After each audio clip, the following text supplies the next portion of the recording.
You can tell a lot about a man by how he treats someone who can do nothing for him. That was something Daniel Carter's father used to say, and on a warm Tuesday afternoon in a small Midwestern town, that quiet truth was about to change more than one life. The bell above the dusty garage door jingled as a customer stepped out, shaking his head with a smirk. "You know, Carter," the man said loudly enough for everyone nearby to hear, "you're just a grease monkey fixing other people's problems." A couple of guys standing by the soda machine chuckled. Daniel didn't answer. He simply wiped his hands on a faded shop rag and returned to tightening the final bolt under the hood of a worn-out pickup truck. The fluorescent lights buzzed softly above him, and the smell of motor oil mixed with summer heat drifting through the open bay doors. Outside, Main Street looked exactly the same as it had every day for the last 20 years, 2 traffic lights, a diner on the corner, and trucks rumbling past at 30 miles an hour. Daniel had never cared much about what people thought of him. His world was simple. Work hard. Raise his 8-year-old daughter right. Keep the lights on. But that afternoon, something unusual rolled slowly down the street and turned into the gravel lot in front of the garage. It was a deep midnight blue 1967 Mustang Fastback, the kind of car that made even lifelong mechanics stop and stare.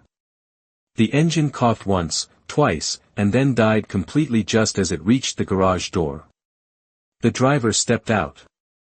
She wasn't dressed like someone who belonged in a small-town repair shop. Tailored jacket, calm posture, eyes that looked like they were used to boardrooms instead of back roads. She glanced at the silent Mustang, then at Daniel.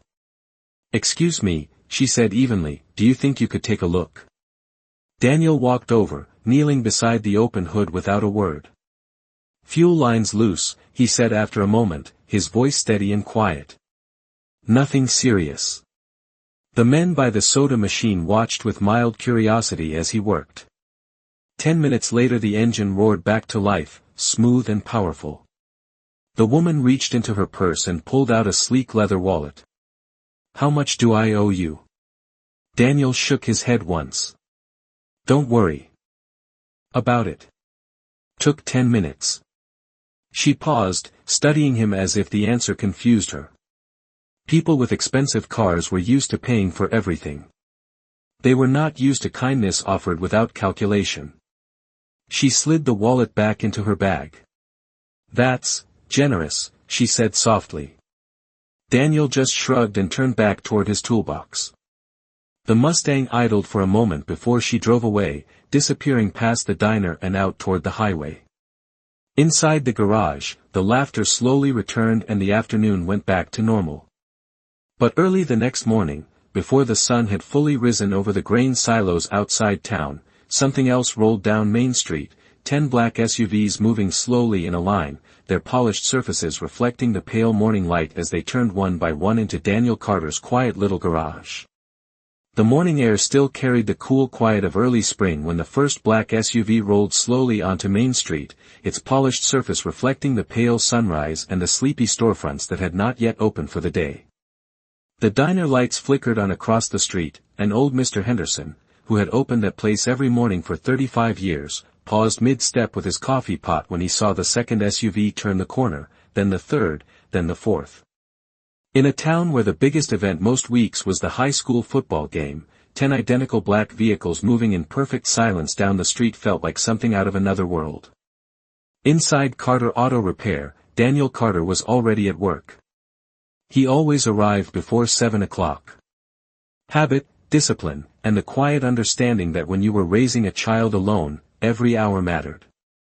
The fluorescent lights hummed overhead as he rolled open the wide garage doors and placed his old metal toolbox beside the workbench. The scent of motor oil and warm rubber filled the air. He poured himself a cup of coffee from a dented thermos and glanced briefly at the framed photo hanging on the wall beside the tool rack. It showed him standing beside a little girl with bright eyes and a missing front tooth, both of them laughing under the summer sun at the county fair. Maisie Carter, 8 years old, the center of his entire world. Daniel took a slow sip of coffee, then reached for a wrench. Outside, gravel crunched under heavy tires as the first SUV turned into the lot. Daniel did not notice at first. The second vehicle followed, then the third, forming a quiet line across the dusty parking area. A few townspeople slowed their pickup trucks as they passed, staring in open curiosity. Mr. Henderson from the diner stepped out onto the sidewalk, wiping his hands on a towel as he counted the vehicles under his breath. One of Daniel's co-workers, a broad-shouldered mechanic named Rick, was just stepping out of his truck when he saw the convoy. He froze halfway across the lot. "Daniel," he called toward the garage, his voice uncertain. Daniel did not look up immediately. The bolt he was tightening required a steady hand. Rick walked a few steps closer, lowering his voice. "Daniel, you might want to see this." Daniel straightened slowly and wiped his hands with the rag hanging from his back pocket. The sunlight spilling through the garage door framed the row of SUVs like something unreal. The engines shut off one by one until the entire lot fell into a strange, almost respectful silence. Then the rear door of the first SUV opened. A man in a dark suit stepped out, adjusting his jacket with calm precision. Another man followed, then a woman holding a tablet. They did not look like customers who needed a tire change. They looked like people who belonged in glass towers and boardrooms far away from a dusty two-bay garage in a small Midwestern town. Rick whispered under his breath, "What in the world is this?" Daniel did not answer. He simply watched as the group walked toward the garage entrance. The suited man in front stopped a few feet away and gave Daniel a polite nod. "Good morning," he said clearly. "Are you Mr. Daniel Carter?" Daniel set the rag on the workbench and folded his arms calmly. "Yes," he replied. The man glanced briefly back toward the SUVs as if confirming something. Then he spoke again. "Ms. Olivia Lancaster would like to see you." Daniel frowned slightly. The name meant nothing to him. But at that exact moment, the rear door of the second SUV opened quietly, and the woman who stepped out was the same driver of the midnight blue Mustang from the day before. The woman stepped out of the SUV with the same calm confidence Daniel remembered from the day before, but now the morning light revealed details he had not noticed beside the broken Mustang. Her posture was steady, her expression composed, and the people around her moved with the quiet attentiveness of professionals who were used to protecting someone important. The small gravel lot outside Carter Auto Repair had never held more than a few dusty pickup trucks, yet now 10 polished black SUVs reflected the pale sunrise like mirrors. Daniel Carter stood beside his workbench, arms relaxed at his sides, the scent of motor oil still clinging to his shirt. He did not rush forward. He did not look impressed. He simply watched. The woman walked toward him across the gravel with an easy stride.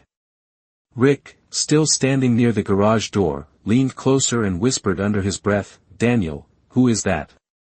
Daniel answered quietly, "Someone whose car broke down yesterday." The woman stopped a few feet away and offered a small, polite smile that seemed both genuine and thoughtful. "Good morning, Mr. Carter," she said. Her voice was calm, clear, and measured, the kind of voice that belonged in boardrooms where decisions shaped entire industries. Daniel nodded once. "Morning." A short silence followed, broken only by the distant rumble of a delivery truck passing through town and the faint buzz of the fluorescent lights above the garage bay. The suited man who had spoken earlier stepped slightly to the side, allowing the woman to stand fully in front of Daniel. Rick shifted his weight, clearly trying to understand what was happening. A few townspeople had already begun gathering along the sidewalk across the street, curiosity pulling them closer like gravity. The woman glanced briefly around the garage. Her eyes took in the worn tool cabinets, the framed photo of Daniel and his daughter on the wall, and the old radio sitting on the shelf playing quiet country music. Then she looked back at Daniel. "I wanted to thank you," she said. Daniel tilted his head slightly. "For fixing the fuel line?" She nodded once. "Yes. And for refusing payment." Rick let out a quiet laugh of disbelief behind him. "You brought 10 SUVs to say thank you?" The suited assistant shot Rick a quick glance, but the woman simply smiled faintly.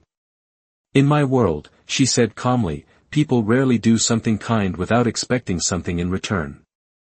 Daniel picked up the shop rag from the workbench and wiped a thin line of grease from his fingers. I was just doing my job. The woman studied him carefully for a moment, as though weighing something deeper than his words. That is the interesting part, she replied softly. You were not doing your job. You helped someone you did not know and asked nothing back. She paused for a brief moment before adding, that is rare. Rick stepped closer, lowering his voice again. Daniel, he whispered, do you even know who this is? Daniel shook his head slowly. No, the woman exhaled gently, almost amused. She turned slightly and nodded toward the assistant standing near the first SUV. The man opened the rear door and retrieved a slim tablet.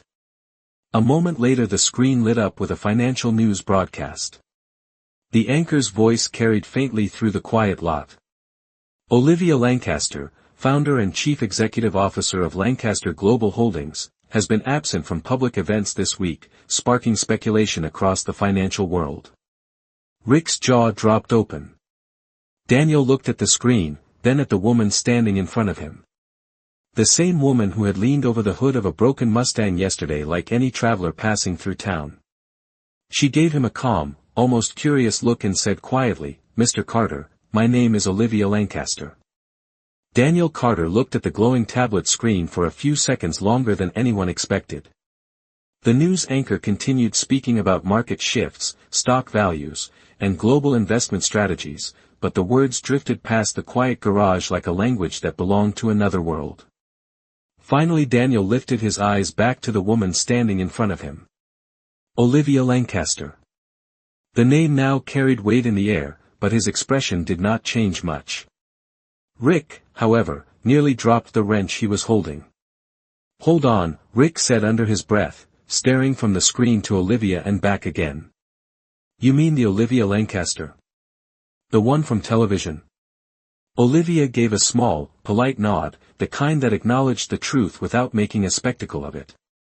Across the street, more townspeople had gathered along the sidewalk outside the diner. Some leaned against pickup trucks, others simply stood with their morning coffee, watching the strange scene unfold in the Carter Auto Repair parking lot. In a place where everyone knew everyone, the sudden appearance of powerful strangers felt almost surreal. Daniel placed the rag slowly back on the workbench. Well, he said calmly, that explains the car. Olivia's eyebrows lifted slightly. The Mustang? Daniel nodded once. Not many people drive a car like that unless they appreciate history.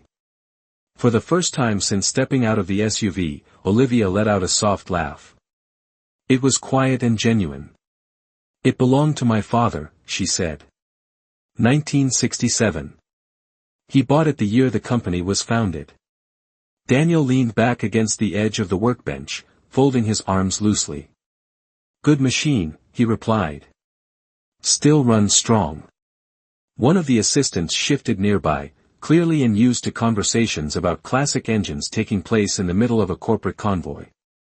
Olivia studied Daniel for a moment longer, as if confirming something she had already begun to suspect the day before. Mr. Carter, she said, may I ask you something?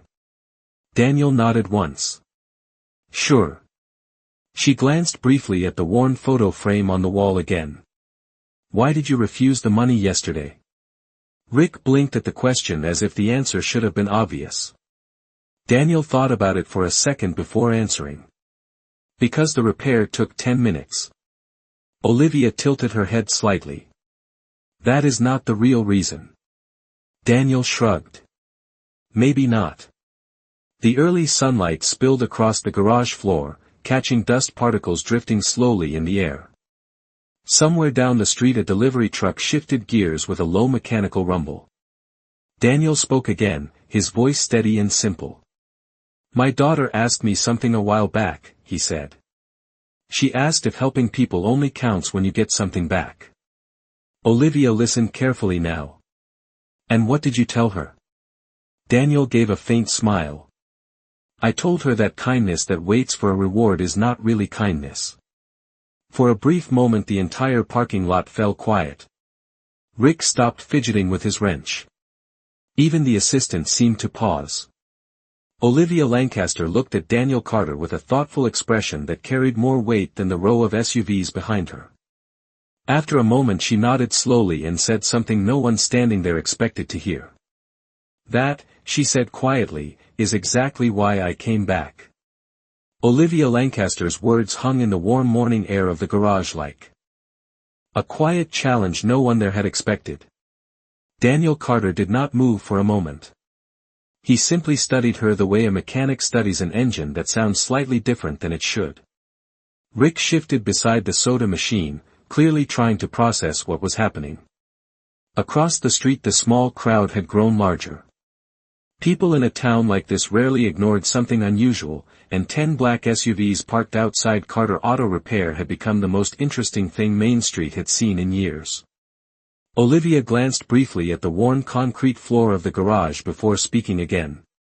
"Yesterday," she said calmly, "I drove through 3 towns before my car stopped here. In the first town a mechanic told me he would charge $800 to even look at the engine. In the second town another shop said they were too busy." She paused slightly. "You were the only person who simply helped." Daniel rubbed a small spot of grease from the edge of the workbench with the rag in his hand. "Seemed like the right thing to do." Olivia nodded slowly. "It did." One of her assistants stepped forward slightly as if ready to say something about schedules or meetings, but Olivia raised a small hand and he immediately stepped back again. She turned her attention fully toward Daniel. "Mr. Carter," she said, "do you know what most people ask me when they find out who I am?" Daniel shook his head. "No," Olivia gave a faint smile that carried both humor and exhaustion. "They ask what I can give them." Rick chuckled awkwardly. "Well, that sounds about right." Olivia looked back toward Daniel. "But yesterday you asked for nothing." Daniel leaned one elbow against the workbench and spoke quietly. "Sometimes people just need a little help getting back on the road." Olivia considered that answer carefully. The early sunlight now filled the garage doorway, stretching long golden lines across the concrete floor. A delivery driver passing down the street slowed his truck just enough to stare openly at the scene. Olivia took a slow breath before speaking again.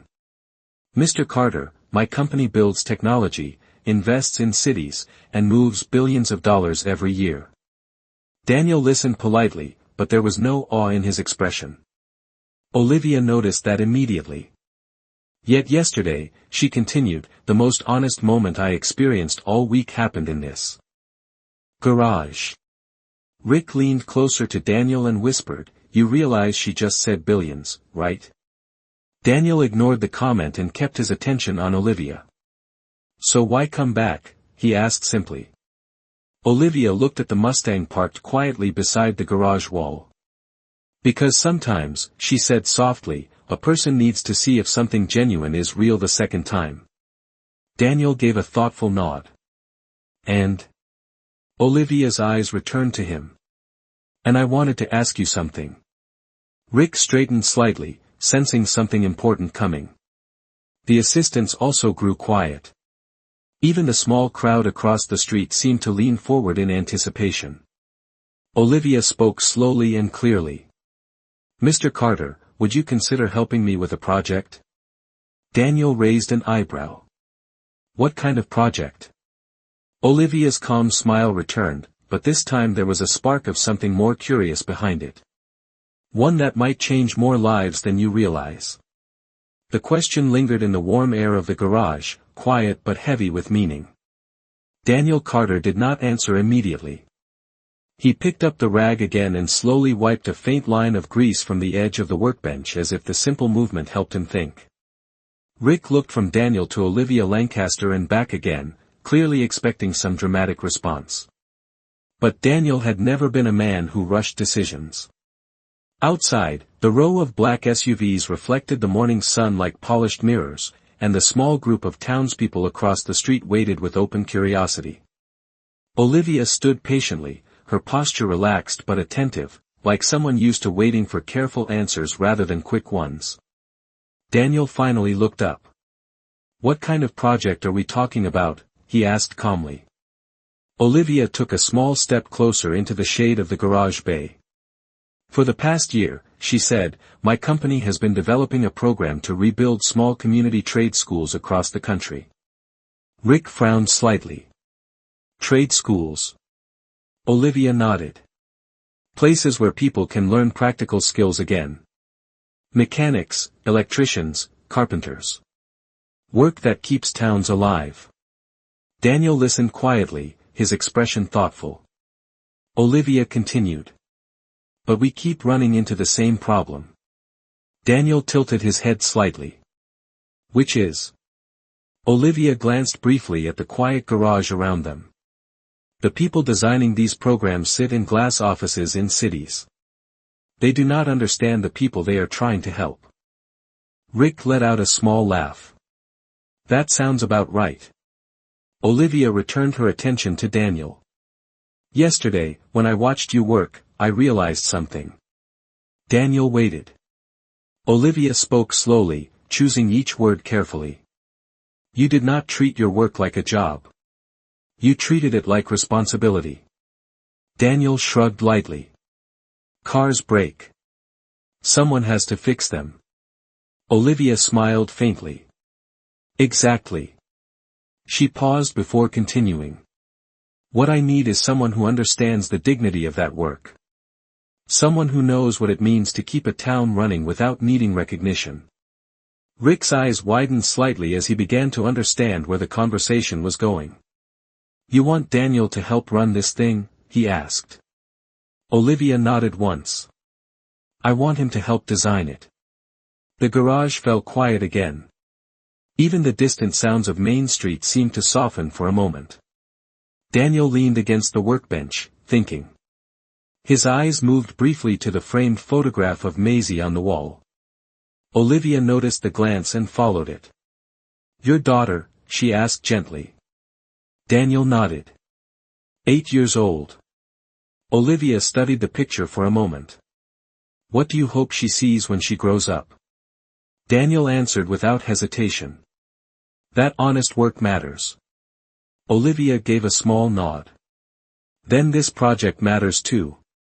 Rick leaned closer and whispered again, unable to contain his amazement. "Daniel, do you realize what she is offering?" Daniel did not respond to Rick. Instead he looked back at Olivia. "Why me?" he asked simply. Olivia's answer came without hesitation. "Because yesterday you proved something very few people ever do." Daniel raised an eyebrow slightly. Olivia met his gaze calmly and said, "You proved that character shows itself when no one important is watching." Daniel Carter did not speak right away after Olivia Lancaster finished her sentence. The garage felt quieter than it had all morning, as if even the humming fluorescent lights were waiting to hear what he would say next. Rick shifted beside the soda machine, clearly struggling to stay silent.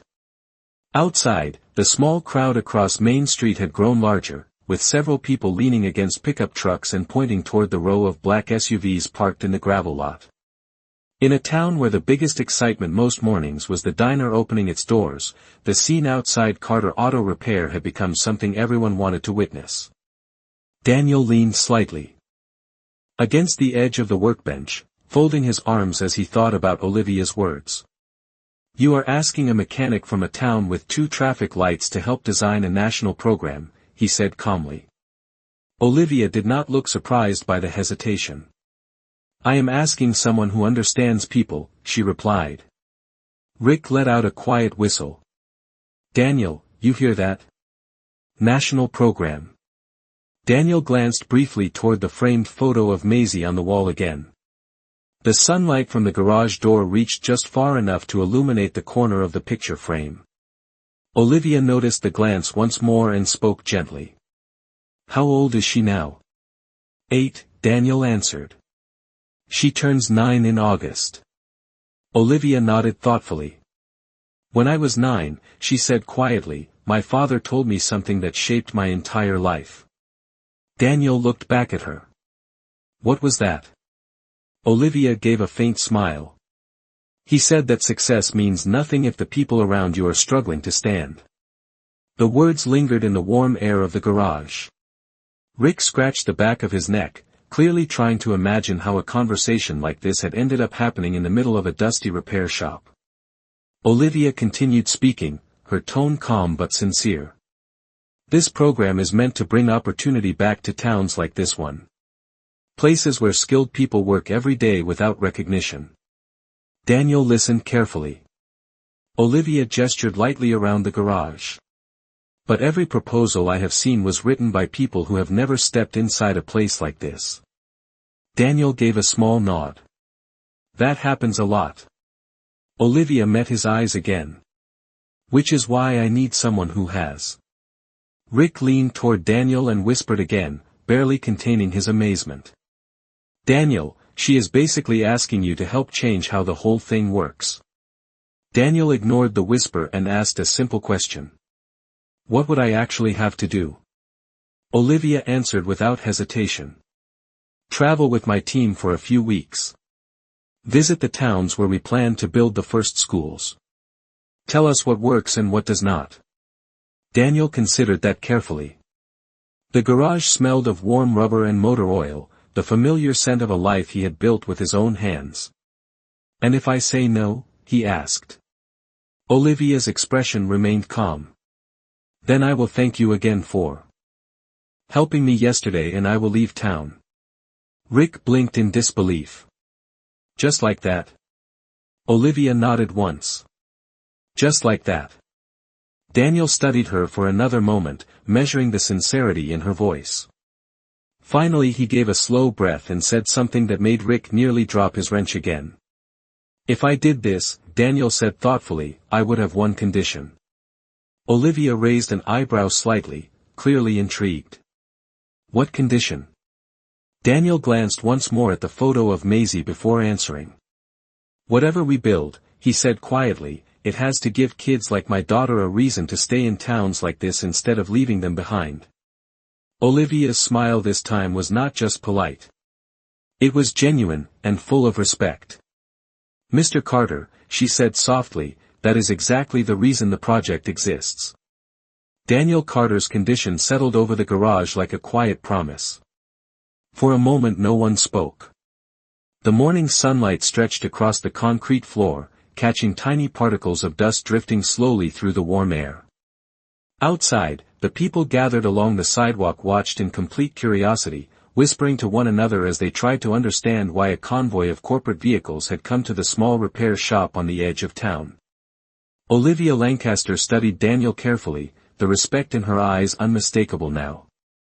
That is a fair condition, she said calmly.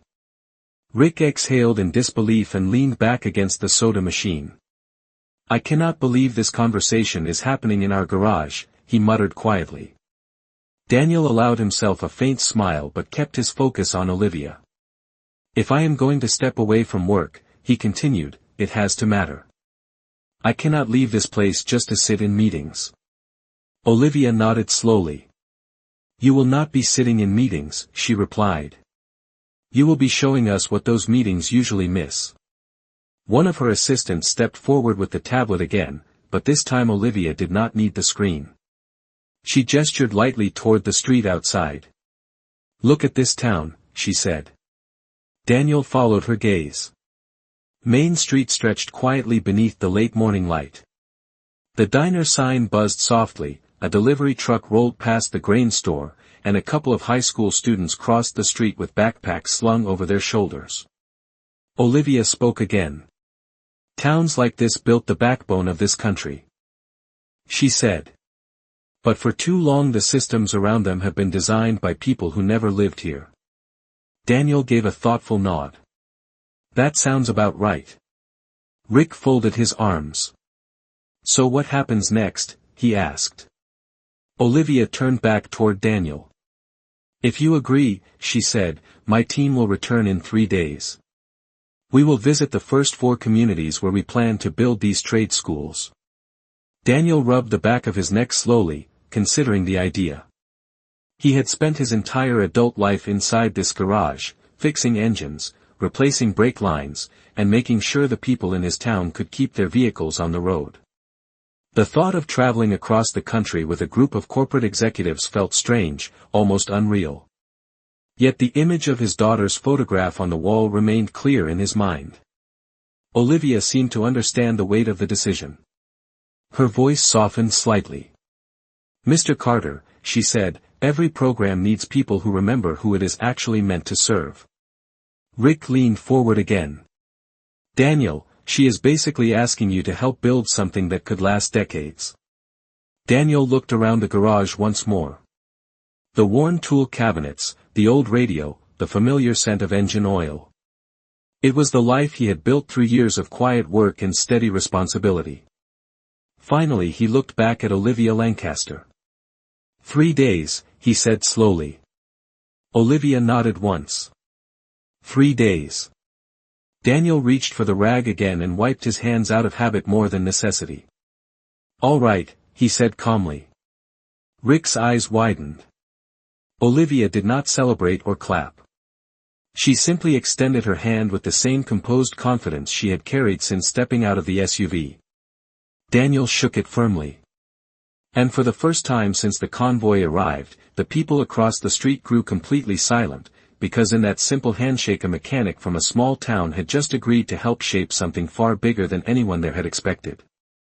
The handshake between Daniel Carter and Olivia Lancaster ended quietly, but the meaning of that moment stayed suspended in the still air of the garage like the final note of a song that no one wanted to interrupt.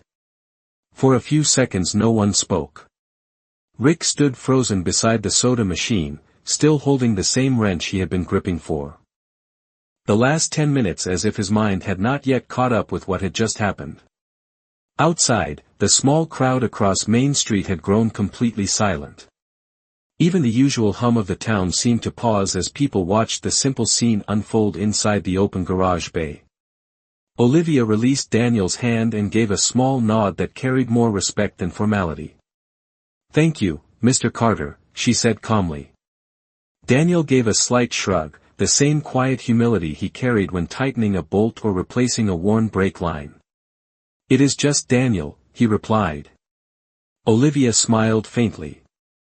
"Then it is just Olivia." Rick finally found his voice. "I cannot believe this started because of a loose fuel line," he said, shaking his head slowly. Daniel glanced at him and allowed himself a small smile. Sometimes the smallest problems lead to the biggest conversations. Olivia looked around the garage once more, taking in the worn tool chests, the radio quietly playing country music, and the framed photo of Maisie that hung beside the workbench. 3 days, she said gently. "We will be ready." Daniel nodded once. "I will be here." One of Olivia's assistants stepped forward to open the SUV door, but she paused before leaving. Her eyes moved once more toward the photograph on the wall. "Your daughter," she said softly, "she will grow up knowing her father helped build something important." Daniel's expression remained calm, but his voice carried quiet conviction when he answered. "I hope she grows up knowing that doing the right thing matters more than being important." Olivia held his gaze for a moment, clearly understanding the difference. Then she stepped back toward the waiting SUVs. One by one the vehicles started their engines, the low hum echoing gently across the gravel lot. The convoy began to roll slowly out of the parking area and back onto Main Street, leaving behind the same small repair shop that had stood there unchanged for decades. Rick watched the last SUV disappear down the road before turning to Daniel with wide eyes. "Daniel," he said quietly, "do you realize what just happened here?" Daniel picked up his wrench and walked back toward the open hood of the pickup truck he had been repairing earlier that morning. "A car still needs fixing," he said simply. Rick stared at him in disbelief. But across the street, the people who had witnessed everything stood in thoughtful silence, because they had just seen something rare. A man who had never tried to impress anyone had quietly impressed the one person who had the power to change everything.